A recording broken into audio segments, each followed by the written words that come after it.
Video ini muncul karena ada sebuah keresahan di dalam hati saya yang mau saya bagikan kepada Anda semua yang melihat video ini. Jadi sekarang yang saya lihat, bisa saja saya salah karena saya bukan seorang ahli media massa.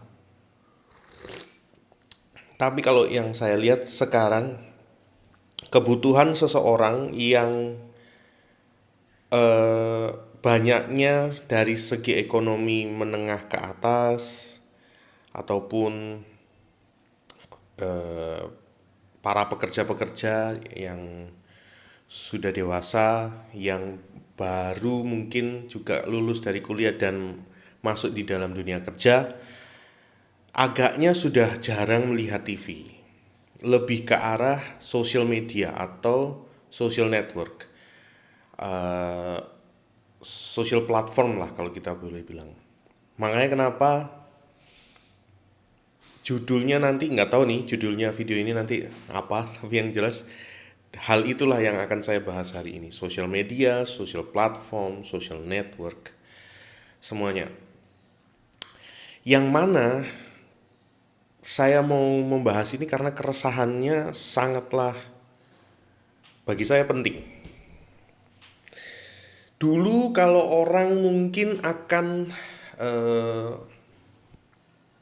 ingat gitu bahwa setiap propaganda yang terjadi di dalam televisi kita tuh telan mentah-mentah. Tapi sekarang kita sudah punya opsi lain. Ketika ada kabar sesuatu kita bisa cek tuh. Kita telusuri apa betul ini hoax atau bukan dan lain sebagainya. Yang mana itu bisa kita lakukan. Tapi yang mana kita juga ketahui, orang-orang juga kadang ada satu berita baru, dia tidak mau lagi mengklarifikasi ke berita yang lain. Maksudnya misalkan ada berita A gitu. Nah ini kita nih harus bisa pastikan nih, berita A ini hoax apa bukan. Itu kan dengan kita mungkin googling, browsing yang lain, atau kita cari kanal informasi yang lain sekiranya sekiranya mungkin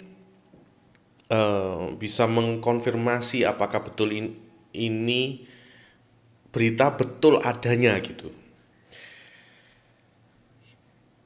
Intinya gini, karena posisi saya adalah yang juga bermain di YouTube, sosial media seperti Instagram, Facebook, dan lain sebagainya. Bahkan Line tuh juga kalau saya rasa dari pengalaman penggunaannya nih, oh ini hampir persis seperti Facebook. Nggak tahu tuh, itu dia social networking atau social media, saya nggak tahu lagi dah.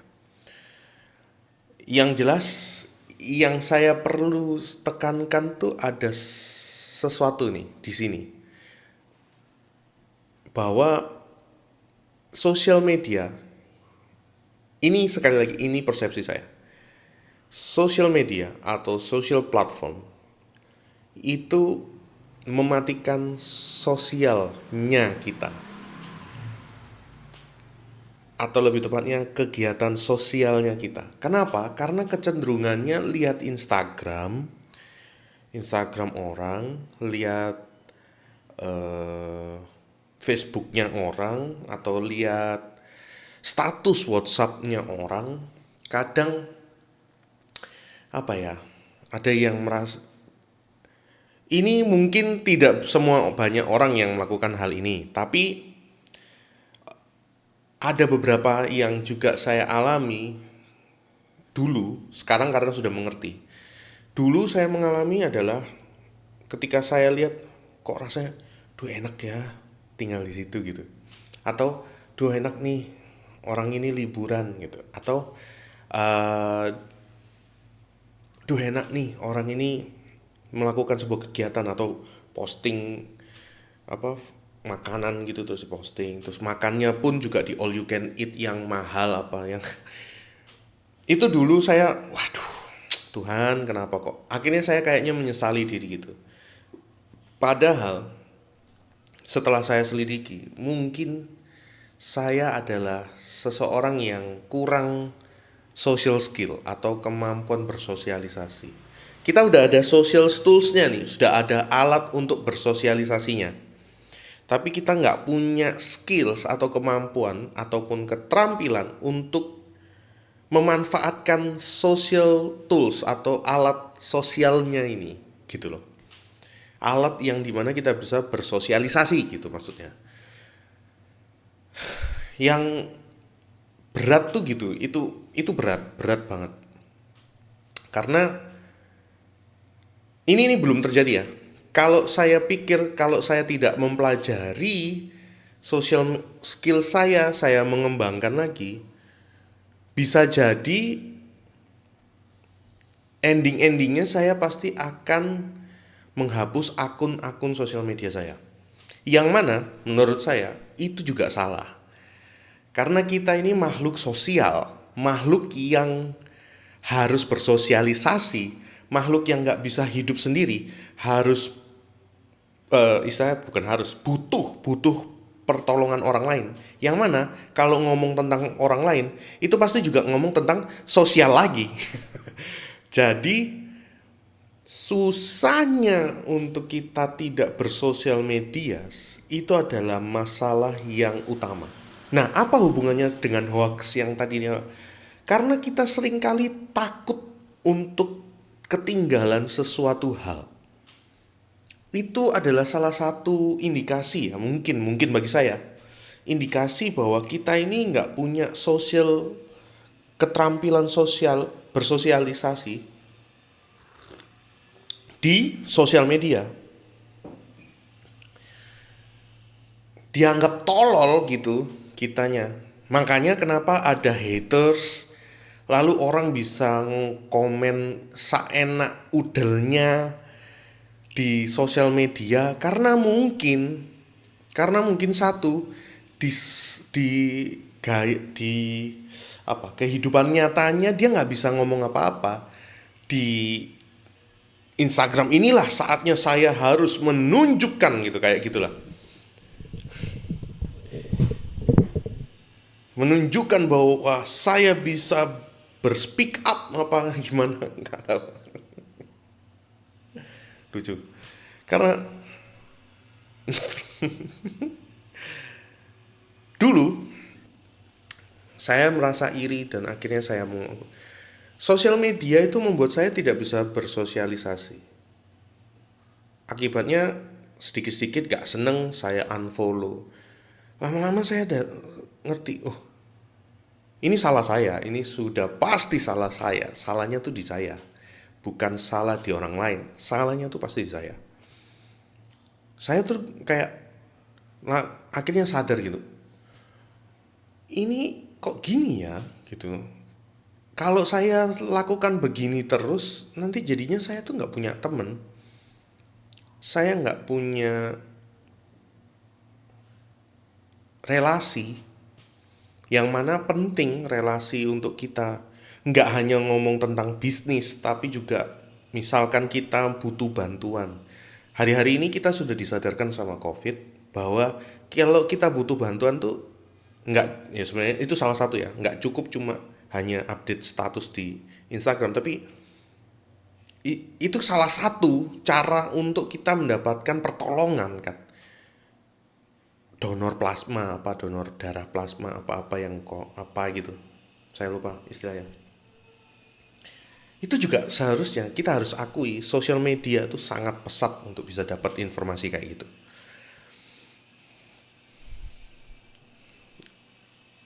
Yang mana sekarang kalau kita pikir lagi, sekali lagi kita mikir, wah ya terlalu naif kalau kita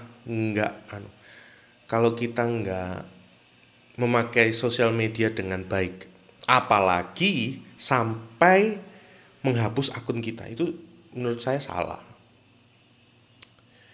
Lalu bagaimana? Yang saya lakukan adalah saya belajar untuk lebih baik kita tuh belajar mengembangkan kecerdasan emosional kita. Karena nggak semua Nggak semua yang tidak sejalan dengan hidup kita harus diatasi dengan emosional. Contoh, kita ini lagi nggak ada duit, tapi orang-orang lagi enak makan di Instagram. Ya kita seyogianya menyadari diri bahwa ya hidup itu nggak semuanya sama seperti kamu. Atau ada satu masa di mana saya juga mau posting sesuatu, saya takut nanti menyinggung orang karena seperti yang saya alami, saya tersinggung. Ada orang posting makan atau jalan-jalan kemana gitu. Saya juga jadi takut, aduh kalau aku posting ini nanti ada orang yang iri nggak ya. Jadi pikirannya tuh negatif gitu. Lebih baik kita tuh mengembangkan kecerdasan emosional kita. Lebih baik kita tuh mengembangkan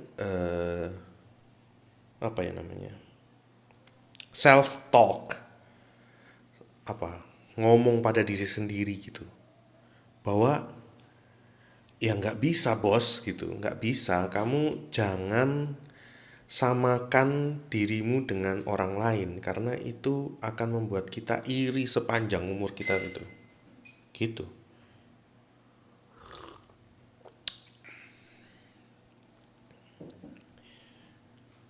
Yang saya pahami bahwa memang sosial media itu dampak negatifnya banyak.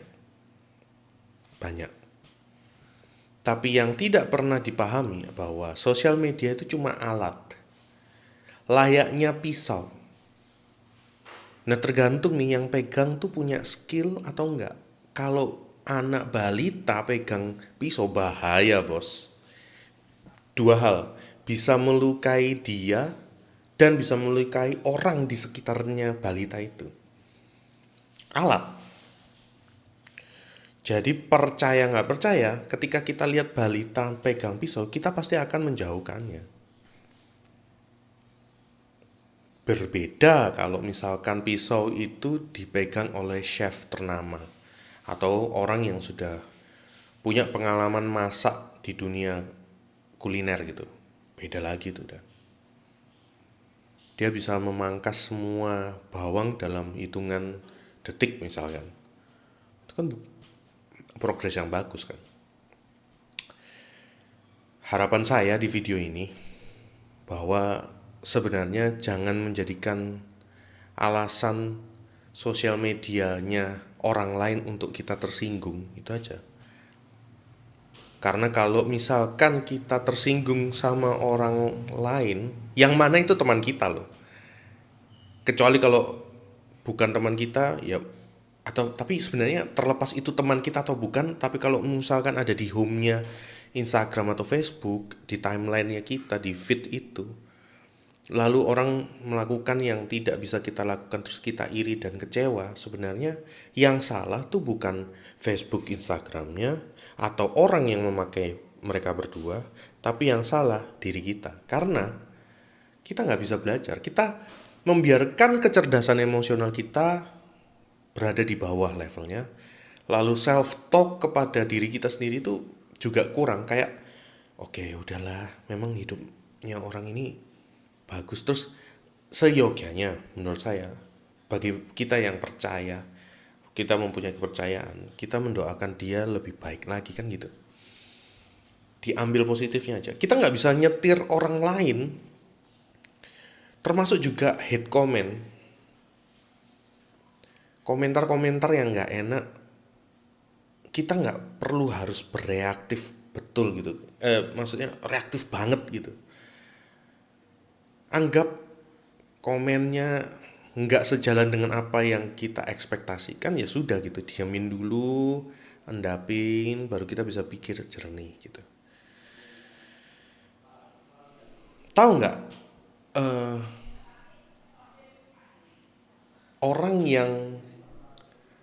orang yang saya bisa contohkan self talknya bagus itu tuh si Khabib, tahu yang eh, atlet MMA, mixed martial art, UFC. tuh bagus self talknya. Dia tuh tahu siapa dirinya. Dia bilang kepada dirinya. Dia bahkan ngerinya ketika di oktagon itu di ringnya UFC itu, dia ngelawan musuhnya, dia pukul musuhnya tuh sampai dia ngomong gini, udah nih lu nyerah aja nih, dep, tapi sambil dipukul nih, sambil pukul, ngeri nggak tuh, sambil pukul tuh, udah nih aku tahu aku pasti juara nih, tapi sambil pukul musuhnya. Dia tuh nggak ngerusak badan musuhnya tapi juga mentalnya gitu. Nah, kenapa kita nggak bikin mental kita kuat seperti Khabib ini? Khabib siapa sih namanya? Lupa, sorry. Khabib itu, dia pukul sambil dia bilang, ayolah aku nih championnya, aku nih juaranya gitu. Itu Khabib. Satu. Kedua, Muhammad Ali. Seringkali petarung-petarung yang saya lihat, karena pada waktu kecil saya juga sering disuruh, masa-masa waktu kecil saya tuh SMP, kalau nggak salah SMP gitu, selalu dibangunin sama papa saya, terus dia bilang, ayo bangun, lihat ini tinju, mau jadi banci apa kamu nggak lihat tinju, apa hubungannya? Padahal nggak ada hubungannya, tapi ya bangun sambil nonton. Akhirnya kebiasaan lihat pertarungan-pertarungan di atas ring tuh. Muhammad Ali yang saya soroti bagus banget. Dia selalu bilang apa? I am the greatest of all time. Self talk tuh penting. Dan yang terpenting dari self talk adalah pengulangan, diulang sehingga menimbulkan rasa di dalam kita tuh kayak enteng gitu loh. Kalau kita bisa ngomong ya, kita mau ulang-ulang terus apa yang menjadi self talknya kita, pasti muncul gitu.